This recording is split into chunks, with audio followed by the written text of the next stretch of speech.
Durante más de 50 años, marcas japonesas como Toyota, Honda, Mitsubishi y Datsun dominaron las carreteras del sudeste asiático prácticamente sin competencia. Solo en Indonesia, 7 de cada 10 coches que se ven en la calle son de origen japonés. Esto no es casualidad, sino un sistema consolidado durante medio siglo que parecía inquebrantable. Sin embargo, en este momento, algo está cambiando a una velocidad impredecible. La amenaza no proviene de Alemania ni de Estados Unidos, sino de China. Huawei se manifiesta a través de un tipo de coche completamente diferente. Un vehículo eléctrico que funciona con baterías en lugar de gasolina. En 2026, por primera vez en la historia, las importaciones de coches procedentes de China superaron a las de Japón en un solo mes.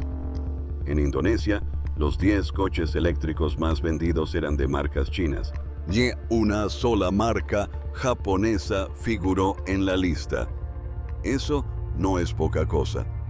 Es el tipo de cambio que transforma industrias enteras. Si te gustan vídeos como este, dale a me gusta, porque crearlos requiere mucho esfuerzo, y suscríbete para no perderte el próximo. Lo que estás a punto de escuchar no trata solo de coches. Trata de cómo terminan épocas enteras de dominio, no con un estruendo, sino con un cambio sutil que todos perciben solo después de que ya ha ocurrido. Para entender cómo los vehículos eléctricos chinos están desafiando a un imperio japonés de 50 años, primero hay que entender cómo se construyó ese imperio. Cómo Japón construyó un imperio basado en la confianza. A principios de la década de 1970, las calles de Indonesia eran muy diferentes a las de hoy. Eran tranquilas, casi vacías, y los pocos coches que se veían provenían de Estados Unidos y Europa. Marcas como Ford, Dodge y Volkswagen eran las más deseadas. Eran grandes, elegantes y gozaban de cierto prestigio. Si conducías uno de esos, la gente sabía que habías triunfado. Entonces llegaron los coches japoneses. Toyota entró en Indonesia por primera vez en 1961, pero la verdadera expansión se produjo a principios de la década de 1970 a través de una alianza llamada PT Toyota Astro Motor. Al principio la gente se mostraba escéptica. Veían los productos japoneses y pensaban que eran baratos, básicos y poco duraderos. La reacción era casi idéntica a la que se tiene hoy en día al ver un coche chino por primera vez. Pero Japón hizo algo mucho más inteligente que simplemente vender coches. Crearon todo un ecosistema en torno a ellos. Piénsalo así, si compras un coche pero no hay dónde repararlo, ni repuestos disponibles, ni un mecánico que sepa cómo funciona el motor, ese coche es inútil en cuanto algo falla. Japón lo entendió mejor que nadie. No se limitaron a importar vehículos. Construyeron fábricas en Indonesia. Capacitaron a miles de mecánicos locales. Abrieron talleres de reparación tanto en ciudades como en pueblos pequeños. Se aseguraron de que si conducías un Toyota en un pueblo remoto y algo se averiaba, aún podrías encontrar un repuesto en pocas horas. Si o necesitan años para construir una red de ese tipo y décadas para perfeccionarla. Luego llegó Datsun, después Honda y luego Mitsubishi. Una a una todas siguieron la misma estrategia: construir las fábricas, capacitar al personal, almacenar las piezas y ganarse la confianza. Fue un proceso lento, paciente e increíblemente efectivo. Los resultados hablan por sí solos. Para 2025, los fabricantes japoneses aún controlaban alrededor del 70% del mercado automotriz indonesio. Toyota por sí sola acaparaba cerca del 30% de esa cuota. Datsun tenía el 18%. Mitsubishi obtuvo el 12%. 7 de cada 10 coches en circulación eran japoneses. Pero aquí está la clave: Japón no ganó porque sus coches fueran los más avanzados o los más lujosos. Ganaron porque crearon un sistema que no daba a los consumidores ningún motivo para cambiar de marca. Si tienes un Toyota, sabes exactamente a qué taller acudir. Sabes que las piezas de repuesto son fáciles de encontrar. Sabes que decenas de miles de mecánicos en todo el país pueden arreglar tu motor con los ojos cerrados. Y eso no es solo una cuestión de producto. Eso representa 50 años de confianza arraigados en la propia carretera. Este es el imperio que China ahora está desafiando. Pero la forma en que lo hacen no tiene nada que ver con competir en motores de gasolina. Para entender por qué hay que ver cómo cambió todo el panorama, el nuevo juego que lo cambió todo. He aquí una forma sencilla de entender lo que está sucediendo ahora mismo. Imagina que has dedicado toda tu vida a dominar el ajedrez. Conoces todas las aperturas, todas las estrategias, todos los patrones. Has estudiado durante décadas, eres prácticamente invencible. Pero un día todos dejan de jugar al ajedrez. Empiezan a jugar a un juego que nunca antes habías jugado. Todos tus años de experiencia, de repente, ya no importan tanto como antes. Eso es exactamente lo que está sucediendo en el mundo del automóvil. Los motores de gasolina son máquinas increíblemente complejas. Dentro de un motor de gasolina típico hay cientos de piezas móviles, pistones, válvulas, árboles de levas, cigüeñales, inyectores de combustible, correas de distribución. Cada una de ellas debe funcionar en perfecta armonía a miles de revoluciones por minuto. Dominar esto requiere décadas de experiencia en ingeniería, miles de trabajadores cualificados y un enorme ecosistema industrial que influye en cada tornillo y junta.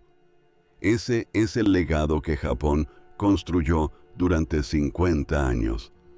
Es casi imposible replicarlo desde cero en poco tiempo.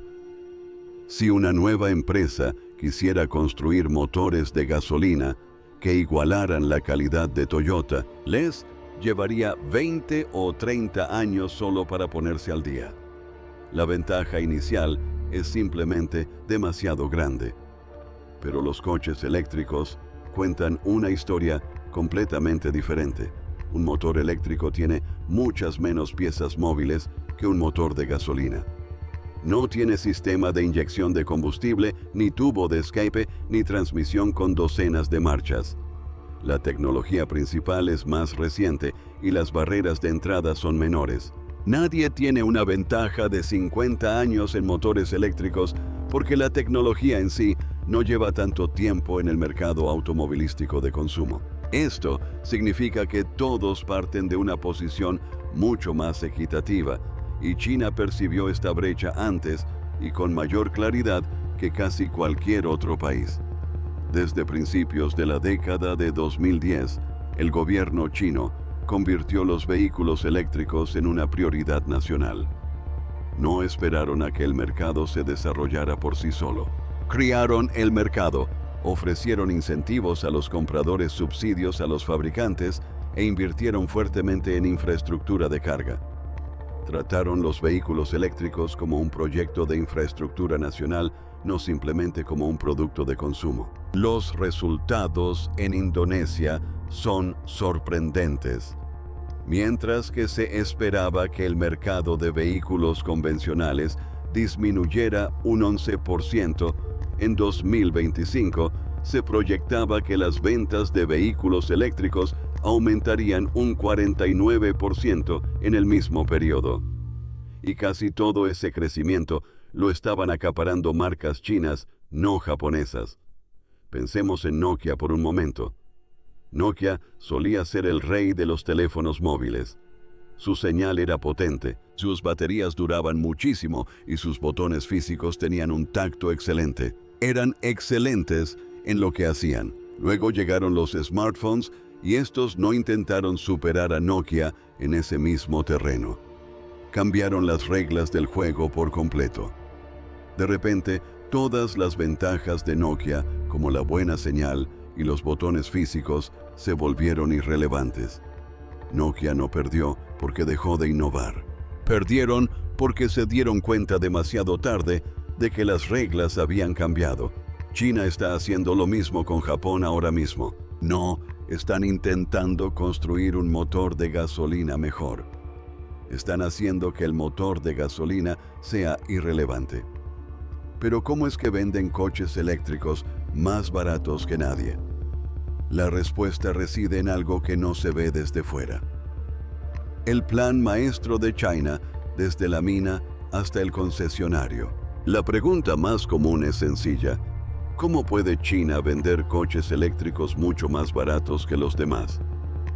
Es una pregunta válida y la respuesta no tiene nada que ver con ahorrar costes ni con la baja calidad. La respuesta radica en el control. Imaginemos a dos personas que abren una cafetería cada una. La primera compra todo a proveedores externos, granos de café de una empresa, leche de otra, azúcar de una tercera. Cada vez que vende una taza de café, tiene que pagar un margen a cada uno de esos proveedores. La segunda persona posee su propia plantación de café, su propia granja lechera y sus propios campos de caña de azúcar. Controla cada paso desde la materia prima hasta la taza final. ¿Quién puede vender café más barato? Obviamente la segunda persona, porque no tiene que pagar a nadie en el proceso. Eso es precisamente lo que China está haciendo en la industria de los vehículos eléctricos. Han establecido un control integral desde la extracción de las materias primas hasta las fábricas de baterías, pasando por los componentes electrónicos y el concesionario donde se prueba el coche. Todo está integrado en un sistema masivo. Según el informe IEA Global EV Outlook, China suministra alrededor del 60% de los coches eléctricos vendidos en todo el mundo.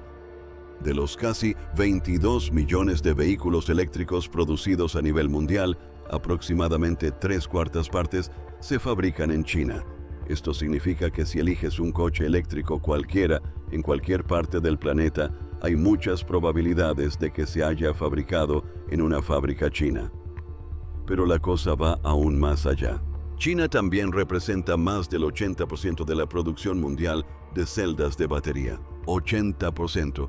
Es una cifra asombrosa. Significa que casi todos los vehículos eléctricos vendidos en el mundo, sean de marca china o no, utilizan baterías que involucran a China en algún punto de la cadena de producción. Incluso si compras un coche eléctrico de una marca europea o estadounidense, es probable que la batería que contiene tenga componentes chinos o materiales procesados en China. Ahora bien, esto tiene una conexión directa con el sudeste asiático.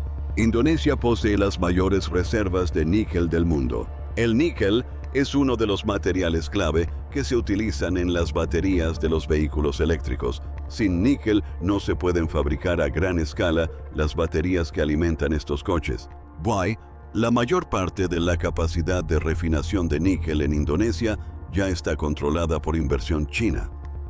Así que no se trata solo de quién fabrica el coche, sino de quién controla los materiales que se utilizan en su fabricación. China no solo está ganando la carrera manufacturera, sino también la de los recursos.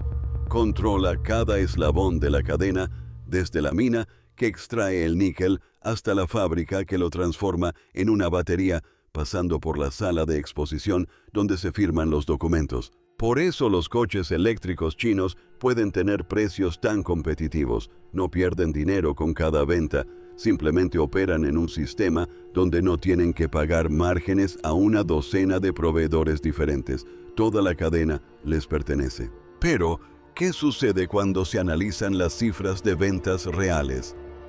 Los datos revelan una historia que ni siquiera los observadores más escépticos pueden ignorar. Unas cifras que cuentan una historia impactante. Analicemos lo que realmente sucedió en el mercado, porque las cifras son clave. BYD, cuyas siglas significan Construye tus sueños, vendió alrededor de 4 millones de unidades a lo largo de 2025. Esto la posicionó como el sexto mayor fabricante de automóviles del mundo.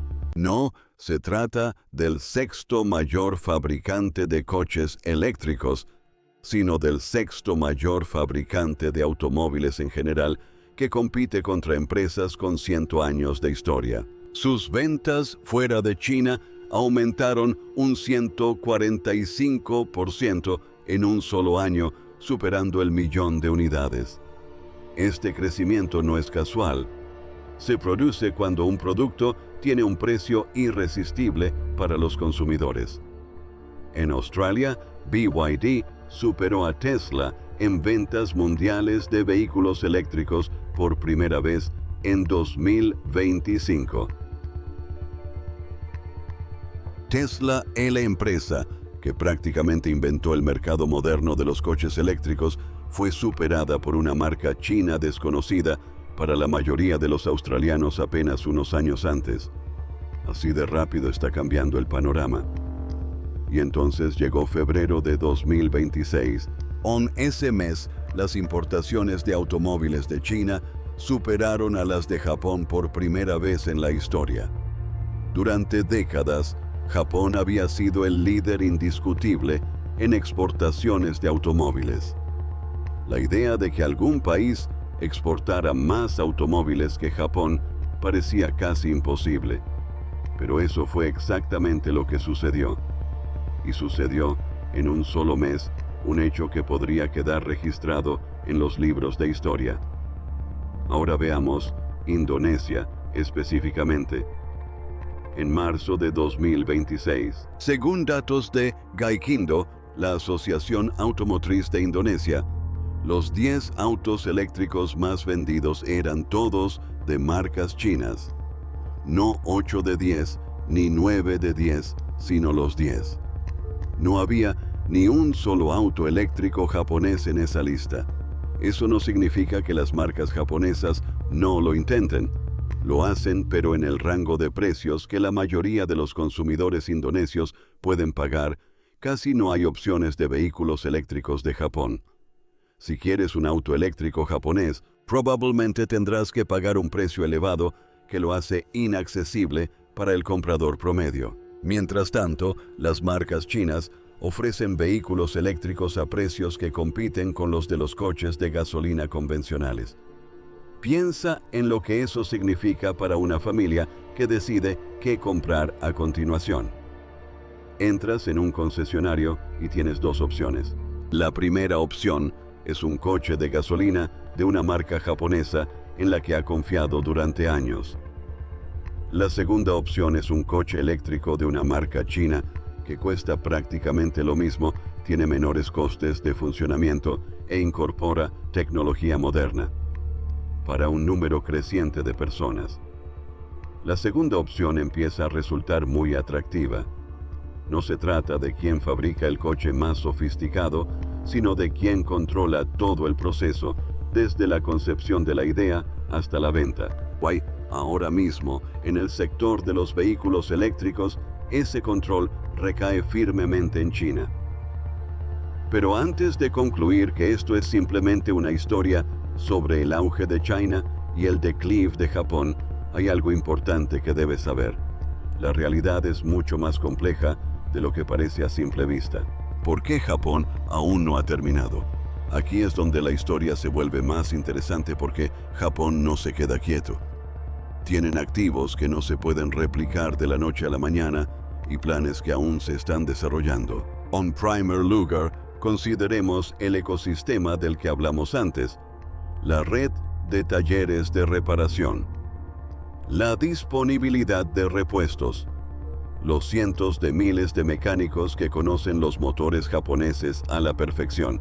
Estas cosas no se pueden comprar ni importar. Se fabricaron hace más de 50 años y están profundamente arraigados en la vida cotidiana de millones de propietarios de automóviles.